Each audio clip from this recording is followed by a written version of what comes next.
मेरे प्यारे विद्यार्थियों, आप सबका मेरे YouTube चैनल एग्ज़ाम क्रैकर्स में स्वागत है। आज मैं आप सबसे जो बात कहने जा रहा हूँ, जो बताने जा रहा हूँ, जिस रहस्य से पर्दा उठाने जा रहा हूँ, उसे आप सुनकर आश्चर्य में पड़ जाएंगे और निश्चित रूप से आपको ऐसा लगेगा कि अगर ये बात आज हमने आपको न बताई होती तो शायद जीव विज्ञान के होने वाले पर्चे में आपको कुछ ऐसे प्रश्न मिल जाते जिनके बारे में आपने सोचा भी न होगा कि इस तरह के प्रश्न भी उत्तर प्रदेश माध्यमिक शिक्षा परिषद द्वारा आपसे पूछे जाएंगे। तो उत्तर प्रदेश माध्यमिक शिक्षा परिषद ने अचानक इस वर्ष अपने कुछ विषयों के पेपर के पैटर्न में बदलाव कर दिया है और ये ऐसा बदलाव है जिसकी पहले से शायद किसी को जानकारी रही हो, किसी को अनुमान रहा हो कि यूपी बोर्ड अपने प्रश्न पत्रों के पैटर्न में कुछ परिवर्तन करने जा रहा है। यद्यपि बोर्ड ने अपने साइट पर प्रश्न पत्र का नया प्रारूप बहुत पहले ही रख छोड़ा था, लेकिन परंपरागत ढंग से लगभग 2019 से पहले जिस तरह 19 के बाद जिस तरह से प्रश्न पत्र पूछे जाते थे, अध्यापक और विद्यार्थी उसी तरह के प्रश्न पत्र के पैटर्न का अनुमान कर रहे थे। पर जिन प्रश्न पत्रों में अचानक बदलाव किया गया है वे विषय हैं बायोलॉजी, फिजिक्स, केमिस्ट्री और ज्योग्राफी। पूरा प्रश्न पत्र का पैटर्न नहीं बदला है, लेकिन कुछ प्रश्न ऐसे हैं जिनको पूछने का ढंग बोर्ड ने बदल दिया है। अच्छा, विशेष बात जो है चौंकाने वाली कि अभी जो प्री बोर्ड की परीक्षाएं हुई हैं, यूपी बोर्ड ने अपनी तरफ से प्री बोर्ड के विद्यार्थियों को प्रश्न पत्र भेजा था और वह प्रश्न पत्र उसके नए प्रारूप के अनुरूप नहीं था। प्री बोर्ड में विद्यार्थियों को जो प्रश्न पत्र दिया गया था वह प्रश्न पत्र अपने पुराने पैटर्न का ही था, लेकिन बोर्ड ने अपने साइट पर यूपीएमएसपी पर जिन विषयों का उल्लेख मैंने किया है उनके प्रश्न पत्र में प्रश्नों के पूछने के ढंग में बदलाव कर दिया है और कुछ प्रश्न ऐसे हैं जिनका अभ्यास न तो आप लोगों ने किया है और न तो किसी सहायक पुस्तक में उस तरह के प्रश्नों को कहीं अभ्यास के लिए दिया गया है। आज मैं उन्हीं प्रश्नों के बारे में आपको बताने जा रहा हूं और आप जान लीजिए, न जानेंगे तो शायद आपको परीक्षा के दौरान कुछ दिक्कत का सामना करना पड़ सकता है। यद्यपि कि पाठ्यक्रम में कोई परिवर्तन नहीं है, पाठ्यक्रम जो है वो वही है, लेकिन प्रश्नों के पूछने का ढंग थोड़ा सा बदल गया है। आप स्क्रीन पर देख रहे होंगे कि ये जो बहुविकल्पीय प्रश्न हैं,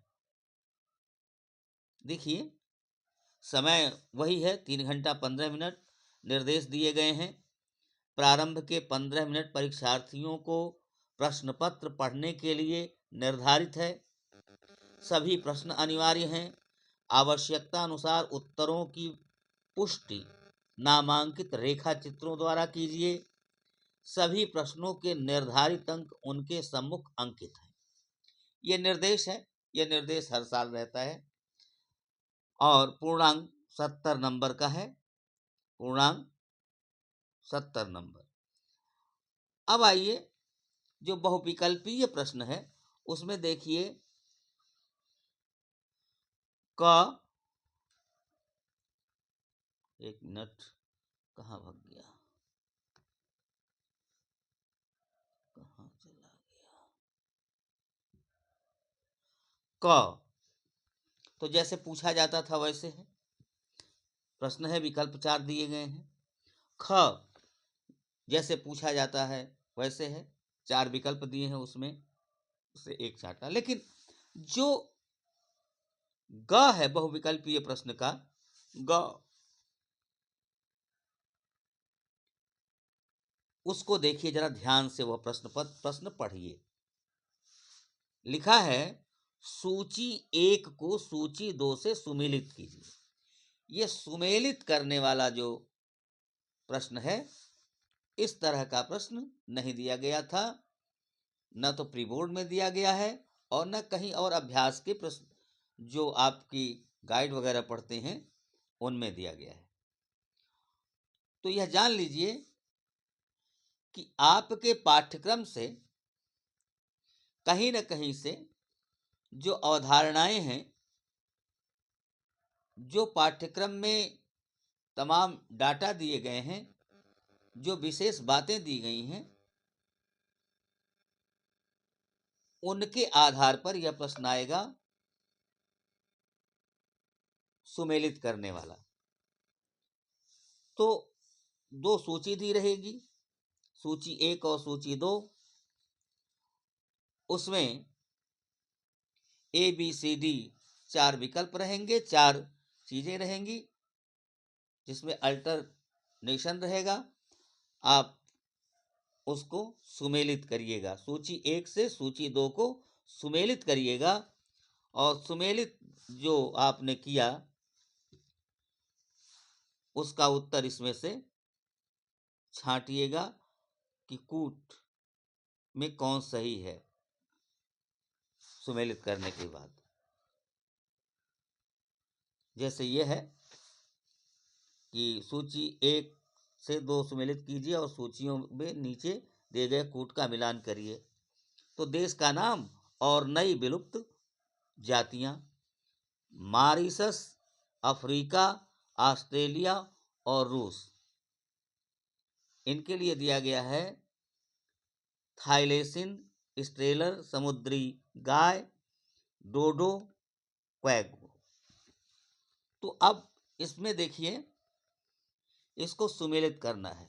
तो मॉरिशस की जो विलुप्त प्रजाति है वो है डोडो। तो ए से 3, ए से 3। और अफ्रीका की जो नई विलुप्त प्रजाति है वह है क्वैगा। अफ्रीका की जो है यानी 4, बी का 4। और फिर तीसरा है ऑस्ट्रेलिया का, तो यहां ऑस्ट्रेलिया का है थाइलेसिन। क्या है? ऑस्ट्रेलिया का थाइलेसिन है। थाइलेसिन कहाँ है? 1 पर, यानी सी का 1।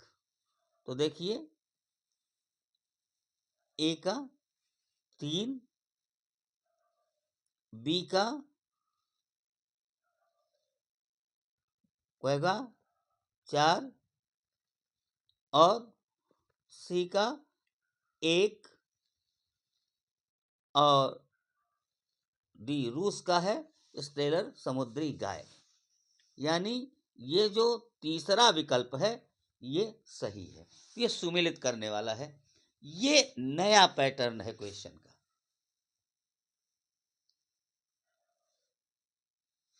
इसको ध्यानपूर्वक देखिए, ये नया पैटर्न है क्वेश्चन का।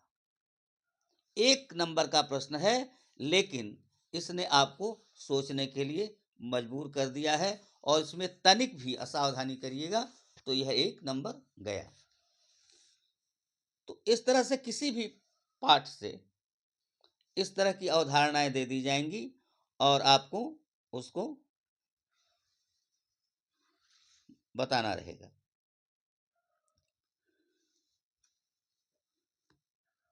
अब आइए अगला प्रश्न देखते हैं। अगला प्रश्न कौन है जो बदल दिया गया है? ये देखिए, घ है, ये बहुविकल्पीय ही है और घ है। घ में 2 अभिकथन दिए गए हैं, अभिकथन ए और दूसरा है कारण। एक अभिकथन होता है और एक कारण होता है। पूछा जाता है कि अभिकथन ए और बी दोनों सत्य हैं, दोनों असत्य हैं, या एक सत्य है एक असत्य है, या अभिकथन ए का समुचित कारण बी कथन बता रहा है। देखिए, पहला है पॉलीमरेज श्रृंखला अभिक्रिया पीसीआर के 3 चरण हैं। निष्क्रियकरण, देख लीजिए, निष्क्रियकरण, निष्क्रियकरण, तापानुशीलन और प्रसार, ये पीसीआर की 3 चरण है। पीसीआर इन्हीं 3 चरणों में पूरा होता है। ये कथन है, अभिकथन है। और कारण जो दिया गया है वो है पीसीआर में टैग पॉलीमरेज का उपयोग होता है, जिसे थर्मस एक्वेटिकस जीवाणु से पृथक किया जाता है या पाया जाता है। अब प्रश्न देखिए क्या है। उपरोक्त कथनों को ध्यानपूर्वक पढ़कर नीचे दिए गए विकल्पों में से सही विकल्प का चयन कीजिए। तो क्या है प्रश्न? अब देखिए, इसमें से सही विकल्प चुनना है। ए और आर दोनों सत्य हैं और आर ए का सही स्पष्टीकरण है। अब ये आपको बताना है कि क्या जो कथन आर है, आर और ए का, आर ए का कथन आर है, वह ए में कही गई बात का स्पष्टीकरण करता है। क्या उससे पीसीआर आपकी समझ में आ गया? अरे भाई, जो पॉलीमरेज में टैग पॉलीमरेज है, तो उससे पीसीआर की बात तो समझ में नहीं आती। पीसीआर की प्रक्रिया समझ में आ गई। टैग पॉलीमरेज पीसीआर के लिए एक एलिमेंट का काम करता है। टैग पॉलीमरेज पीसीआर के लिए एक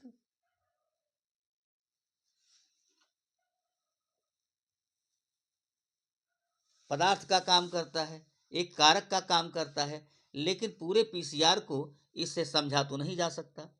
तो ये विकल्प गलत है। दूसरा है ए और आर दोनों सत्य हैं, लेकिन आर ए का सही स्पष्टीकरण नहीं है। देखिए, दोनों सत्य हैं। जो एक्वाटिक पॉलीमरेज है वो निकाला जाता है थर्मस एक्वाटिकस जीवाणु से प्राप्त किया जाता है।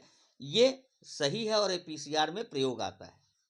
कथन तो यह सही है, लेकिन आर ए का स्पष्टीकरण नहीं है। यानी कथन यह सही है, सत्य है दोनों, लेकिन जो कथन आर है वह ए का स्पष्टीकरण नहीं है। यानी इसमें विकल्प जो दो है वो सही है। तो ये नया है, नया पैटर्न है प्रश्न पूछने का, ये नया ढंग है, इसको नए तरीके से पूछा है। तो इसका अभ्यास कर लीजिएगा। ध्यान में रहे कि ध्यान पूर्वक आपको पढ़ना है। अब ये रटने पर काम नहीं चलेगा, चीज़ों को समझ लीजिएगा थोड़ा। और ये पहली बार बदलाव हुआ है तो बहुत कठिन प्रश्न नहीं पूछे जाएंगे, पर जो अवधारणाएं हैं उन अवधारणाओं पर आधारित ही पूछा जाएगा। ठीक है। अब एक प्रश्न ऐसा आएगा, देख लीजिए। एक चित्र दिया रहेगा और चित्र में आपको,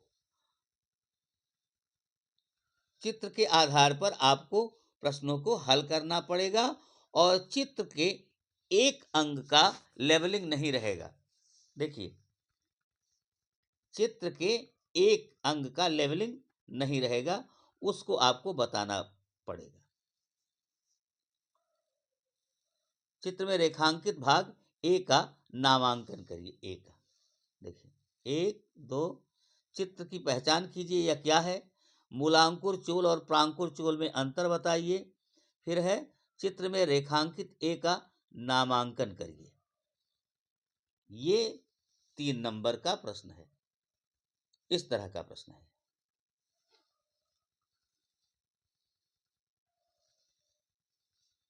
अब ये देखिए, नीचे एक पैराग्राफ दिया हुआ है। ठीक है, एक पैराग्राफ दिया हुआ है। आर्यन पहला आनुवंशिक पदार्थ था। अब बहुत पर्याप्त प्रमाण है कि जीवाणु की जीवन के आवश्यक प्रक्रमों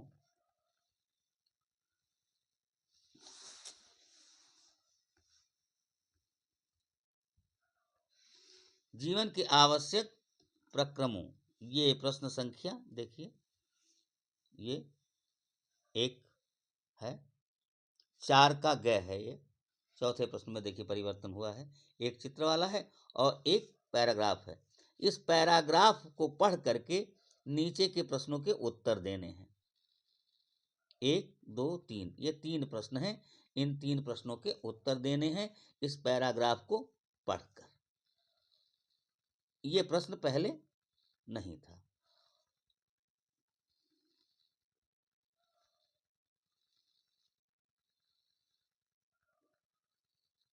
अब इसके बाद क्या है, इसके बाद शेष जैसे प्रश्न पूछे जाते थे वैसे पूछे जाएंगे। तो ये जो प्रश्न हैं, कौन कौन, चौथे प्रश्न में एक प्रश्न बदला गया है, पैटर्न बदला गया है। एक पैराग्राफ दिया जाएगा, उस पैराग्राफ के आधार पर 3 प्रश्नों के उत्तर, एक एक नंबर के प्रश्नों के उत्तर पूछे जाएंगे। और जो लघु उत्तरीय प्रश्न हैं उनमें जो एक है सुमेलित करने के लिए है, एक है अभिकथन वाला है, और चौथे ही प्रश्न में एक चित्र दिया रहेगा और चित्र के आधार पर 3 प्रश्न आपसे पूछे जाएंगे। तो इसलिए जो चीज़ मैं कह रहा हूं, ये बोर्ड ने अचानक नहीं परिवर्तन किया है। परिवर्तन ये बहुत पहले हुआ है, लेकिन किसी ने इस पर ध्यान नहीं दिया। हमने ध्यान दिया तो हम आपको बता रहे हैं, और सावधान हो जाइए, इसका अभ्यास कर लीजिए। बड़ा मज़ेदार प्रश्न होता है ये, लेकिन इसमें यह है कि आपको थोड़ा सा क्लियरेंस होना चाहिए, और ये वो पैटर्न है जो पैटर्न नीट का होता है। ये तीनों तरह के प्रश्न नीट में पूछे जाते हैं, चित्र के आधार पर और फिर पैराग्राफ के आधार पर और सुमेलित करने वाले। ये जितने भी प्रतियोगी परीक्षाएं होती हैं उसमें इस तरह के प्रश्न पूछे जाते हैं। प्रश्न पूछने का ये ढंग रहता है। आशा है मेरी बात आपकी समझ में आ गई होगी और बोर्ड ने जो अचानक ये बदलाव किया है उससे आप सतर्क हो गए होंगे समय रहते ही। अभी जीव विज्ञान की परीक्षा में अधिक समय है, इसलिए आप लोग तैयारी करते समय इस बात का ध्यान रखेंगे कि ये 3 प्रश्न थोड़े नए ढंग से पूछे जाएंगे और आप उसकी तैयारी कर लेंगे। आपको यह मेरी बात कैसी लगी कमेंट में ज़रूर करें और ये वीडियो अपने मित्रों को शेयर कर दें, इसलिए कि सबको बता दें कि कैसे इसी तरह का परिवर्तन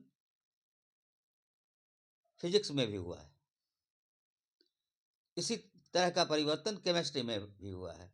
अब फिजिक्स और केमिस्ट्री में कैसे हुआ है यह उसके प्राध्यापक, उसके विशेषज्ञ ही आपको बता सकते हैं। मैं केवल इतना जानता हूं कि इस तरह के परिवर्तन तीनों विषयों में हुए हैं और साथ ही साथ भूगोल विषय में भी इसी तरह का परिवर्तन हुआ है। तो जो आपके इष्ट मित्र भूगोल पढ़ते हों उन्हें भी आप बता दें कि भूगोल में भी इस तरह का परिवर्तन हुआ है और फिजिक्स केमिस्ट्री में परिवर्तन हुआ है, बायो में परिवर्तन हुआ है। तो मैंने आपको बता दिया, आप पहले ही सतर्क हो गए हैं। तैयारी करते समय इस बात का ध्यान रखेंगे। कोई ऐसा कठिन प्रश्न नहीं पूछा जाएगा कि जिसका उत्तर आप न दे पाएं। बस थोड़ा सा परीक्षा के समय अपने को संतुलित रखें, कूल रखें। सबसे बड़ी चीज़ है परीक्षा में, देखिए परीक्षा में अच्छी सफलता प्राप्त करने के लिए बहुत सारी चीज़ें जानना जरूरी नहीं है। जानने के साथ यह भी ज़रूरी है कि कितने संतुलित ढंग से आप परीक्षा हाल में बैठे हैं। न तो बहुत एक्साइटमेंट होना चाहिए और न तो बहुत निराशा होनी चाहिए। सामान्य तरीके से जाइए, कूल रहिए और जितने ही आप शांत रहेंगे, जितने ही आप सकारात्मक सोच लेकर के परीक्षा हाल में जाएंगे, उतनी ही अच्छी सफलता आपको मिलेगी। परीक्षा को अपने ऊपर हावी न होने दें। जब कभी आप निराश हों, जब कभी ऐसा लगे, तो बस मैं यही कहूँगा कि कुछ गुनगुना लें, गा लें, नृत्य कर लें, कुछ कर लें, लेकिन अपने ऊपर एग्जाम फोबिया हावी ना होने दें, परीक्षा का डर अपने ऊपर हावी ना होने दें। और आशा है अगर ऐसा करेंगे, परीक्षा के समय शांत रहेंगे, संतुलित रहेंगे, अपने ऊपर विश्वास रखकर परीक्षा हाल में जाएंगे, संदेहग्रस्त होकर नहीं जाएंगे, ये मान कर जाएंगे कि आपने तैयारी किया है, तो प्रश्न आपके तैयारी किए हुए अंश से ही आएंगे और आप उन प्रश्नों को कायदे से कर सकेंगे। लेकिन बस सवाल इसी चीज का है कि आप शांत रहें, प्रसन्न रहें, कूल रहें और सकारात्मक रहें तथा अपने ऊपर विश्वास रखें। फुल कॉन्फिडेंस के साथ जाएं, लेकिन ओवर कॉन्फिडेंस के साथ परीक्षा में ना बैठें। फिर एक बार कह रहा हूं, यदि आपको ये वीडियो अच्छा लगे तो इसे लाइक और शेयर करें। शेयर इसलिए करें कि और लोगों को भी बता दें, अपने मित्रों को, और चैनल को सब्सक्राइब तो कर लें तो ठीक है।